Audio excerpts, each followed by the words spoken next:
Robert Hale believed money could control everything, and Anaya Sharma believed marriage would save her future. But on a silent wedding night in Australia, those two beliefs collided in a way that ended one life and destroyed another forever. Robert Hale was 60 years old and known in Western Australia as a careful, disciplined millionaire who trusted numbers more than people. He made his fortune slowly through property investments and mining shares, always avoiding risk unless he could control every detail. His large coastal home reflected his personality: clean lines, locked doors, and a silence that felt permanent. Robert had no children, few friends, and a deep fear of growing old alone. To him, marriage was not about romance, but about order, legacy, and respect. As the years passed, Robert became increasingly worried about how he was seen. He wanted a wife who would fit perfectly into his life, someone who would not challenge him or bring uncertainty. Through an international marriage broker, he was introduced to Anaya Sharma from India. She was 32, educated, and came from a modest family. Her profile described her as calm, traditional, and family-focused, everything Robert believed he needed. Their connection grew quickly through scheduled calls and carefully written messages. Robert controlled the pace, asking specific questions and avoiding emotional topics. Anaya, hoping for security and a better future, responded with patience and politeness. She believed Robert's wealth and age meant stability, not danger. Each side saw what they wanted to see, not what truly existed.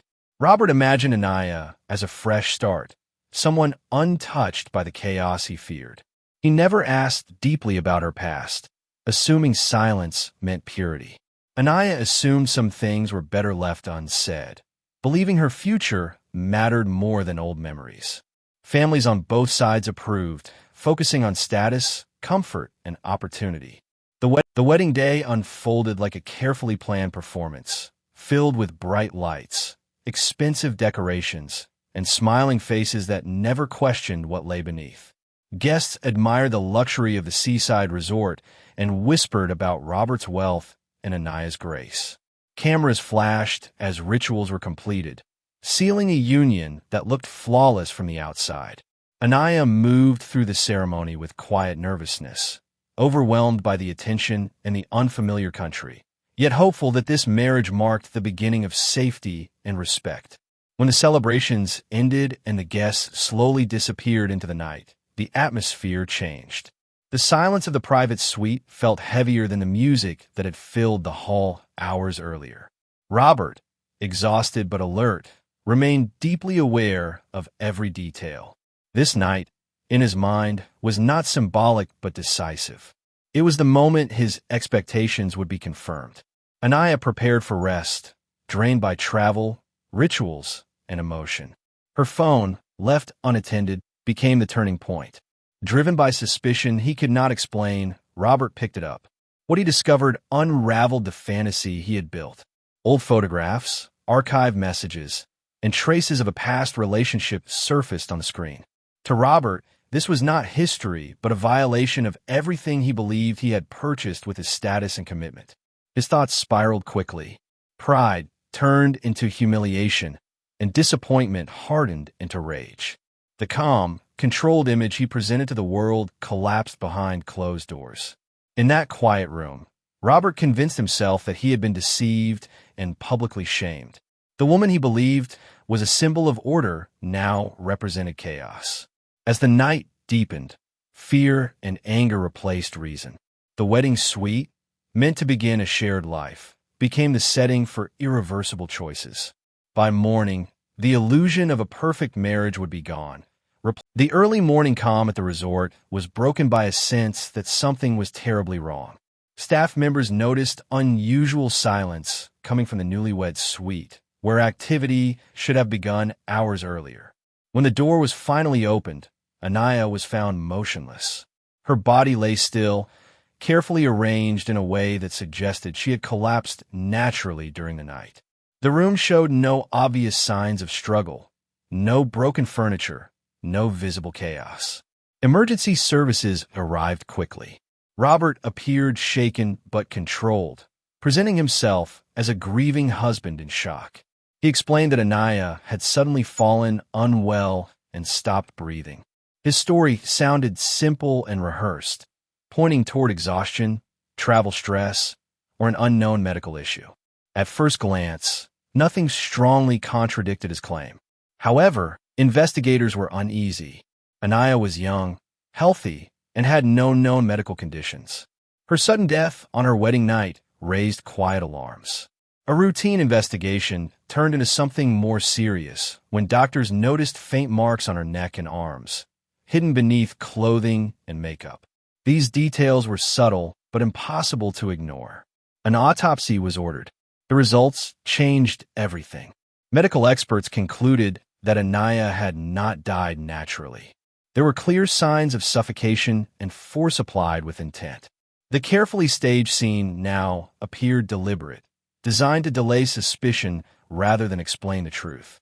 As the findings emerged, attention shifted fully to Robert. The timeline placed him alone with Anaya during the critical hours. No staff or guest had entered the suite overnight. His calm behavior, once seen as composure, now appeared cold and unnatural. What was meant to be a quiet investigation became a potential murder case. As investigators continued their work, Robert's version of events began to collapse under careful scrutiny. Security footage from the resort showed no one entering or leaving the couple's suite during the night. Staff interviews confirmed that no emergency calls were made until morning. Every detail pointed to a closed space with only 2 people inside, one alive and one dead by sunrise. Digital evidence became critical. Forensic experts examined Robert's phone, computer, and online activity. They discovered searches made late that night related to deleting data, signs of suffocation, and sudden death scenarios. Anaya's phone revealed that it had been accessed shortly before her death, opening messages and images that exposed her past relationship. This discovery established a clear trigger and a narrow timeline. Further background checks revealed a side of Robert that had never reached public attention. Former associates described him as deeply controlling, obsessed with image, and intolerant of anything that threatened his sense of authority. His relationships had always followed strict rules, leaving no room for emotional complexity. Investigators concluded that Robert viewed marriage as ownership rather than partnership. Forensic psychologists reviewed his behavior after the incident. His calm tone, lack of visible grief, and precise answers appeared calculated rather than shocked. The absence of panic suggested planning, not impulse. The crime scene itself showed signs of careful staging, reinforcing the belief that the death was intentional. Media coverage exploded across Australia and India. Questions arose about power imbalance, age difference, and the dangers of rushed international marriages. Anaya's family demanded accountability, rejecting any suggestion of an accident. Public sympathy shifted sharply as evidence mounted. By the end of the investigation, the case no longer relied on suspicion, but on. The trial began under intense public attention, with journalists filling the courtroom and headlines spreading across continents. Robert arrived each day in silence, his appearance calm and emotionless. The wealth that once protected him no longer carried power inside the court. Prosecutors focused on evidence rather than emotion, carefully presenting the timeline of events from the wedding night to the discovery of Anaya's body. Medical experts explained the cause of death in clear terms, leaving no room for doubt. Digital specialists demonstrated how Anaya's phone had been accessed and how Robert's online activity revealed intent rather than panic. Each detail removed another layer of uncertainty. The image of an unexpected medical emergency was replaced by a clear pattern of control, discovery, and violence. The defense attempted to shift blame toward emotional shock and mental collapse, suggesting Robert had lost control for a brief moment. This argument failed to explain the staging of the scene, the absence of emergency calls, and the deliberate attempts to hide the truth. The jury focused on actions, not excuses. As the case progressed, Anaya's life was described not as a background detail, but as a future taken away. She was portrayed as a woman who trusted the promise of stability and respect. The court acknowledged how isolation, power imbalance, and unspoken expectations played a role in her vulnerability. After weeks of testimony, the verdict was delivered. Robert was found guilty of murder and sentenced to life in prison. The decision marked the complete collapse of his carefully controlled world. The man who valued reputation above all else would now be remembered for a single irreversible act. Anaya's death became a warning echoed through documentaries and reports. Behind luxury and promises, unchecked control can turn deadly. What began as a wedding meant to unite two lives ended as a reminder that silence and assumptions can carry fatal consequences. The aftermath of the case did not end with the verdict. In the months that followed, the story continued to spread through documentaries, news reports, and online discussions. People questioned how such a crime could happen in a place surrounded by wealth, security, and celebration. Investigators reviewed similar cases, realizing how often control and entitlement hide behind success and status. Robert's life in prison was far removed from the world he once ruled. The routines were rigid, stripped of privilege and privacy. The silence he once chose now surrounded him without escape. Psychologists who evaluated him noted his inability to accept responsibility. Even behind bars, he clung to the belief that his actions were justified by betrayal, revealing how deeply rooted his thinking had been. Anaya's family returned to India carrying grief that no legal decision could ease. They faced public attention they never wanted, yet they used it to speak about the dangers of rushed marriages and unequal power. Her story became a symbol of trust misplaced and warnings ignored. Memorials were held in her name, not to remember her death, but the life she never had the chance to live. Authorities in Australia reviewed marriage visa processes and background checks, acknowledging gaps that allowed warning signs to be missed.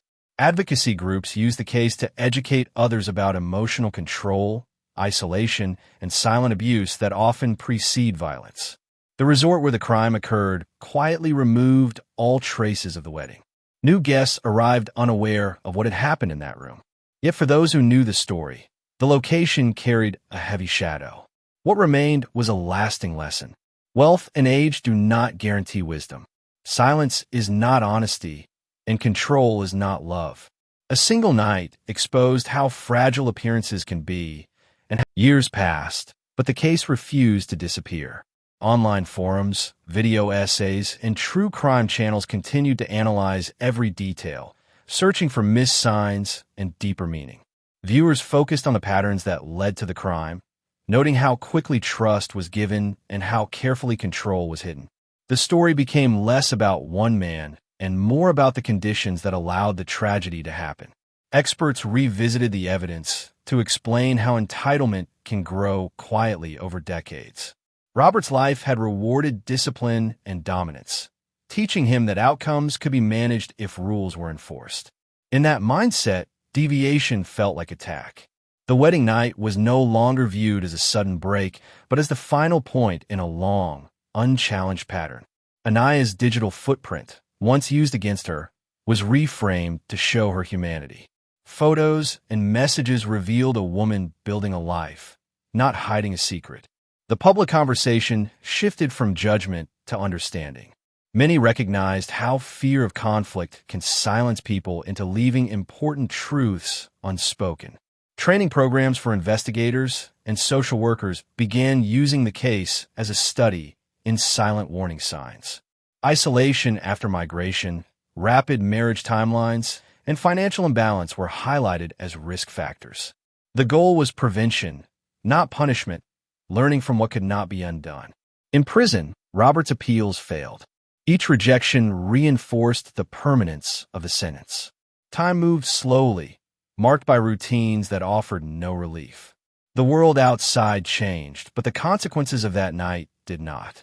His name faded from business records and public honors, remaining only in court documents and cautionary stories. The case endured because it challenged easy answers. It showed how tragedy can grow in quiet spaces, where assumptions replace truth. Long after the cameras turned away, in the end, the story settled into something darker and deeper than a single crime. It became a reminder of how easily appearances can deceive. To the public, the wedding had looked like success, security, and happiness coming together. Behind closed doors, it was built on silence, assumptions, and fear of judgment. That gap between image and reality proved fatal. Anaya's life was slowly remembered beyond the way she died. People spoke about her ambitions, her courage to move across the world, and her belief that a better future was possible. Her name began to represent countless others who trusted promises without fully knowing the risks. Candlelight memorials and online tributes focused on her humanity, not the crime that ended her life. The case forced many to look inward. Families questioned how much they truly knew about arranged matches made in haste. Communities discussed how control can hide behind respectability and wealth. Viewers of documentaries were left unsettled, realizing that danger does not always come with obvious warning signs. Robert's world remained frozen in consequence. Aging behind prison walls, stripped of status and control, he became a living example of how pride can destroy everything it tries to protect. The future he wanted to secure vanished the moment he chose violence. The room where it happened was eventually renovated, its walls repainted, its past erased for new guests. Yet the story refused to disappear. It lived on through retellings, lessons, and quiet warnings passed from one person to another. What began as a wedding meant to mark a beginning ended as a lasting caution. Love built on silence is fragile. Control disguised as care is dangerous. And when truth is treated as a threat, the cost can be a life that never got the chance to truly begin.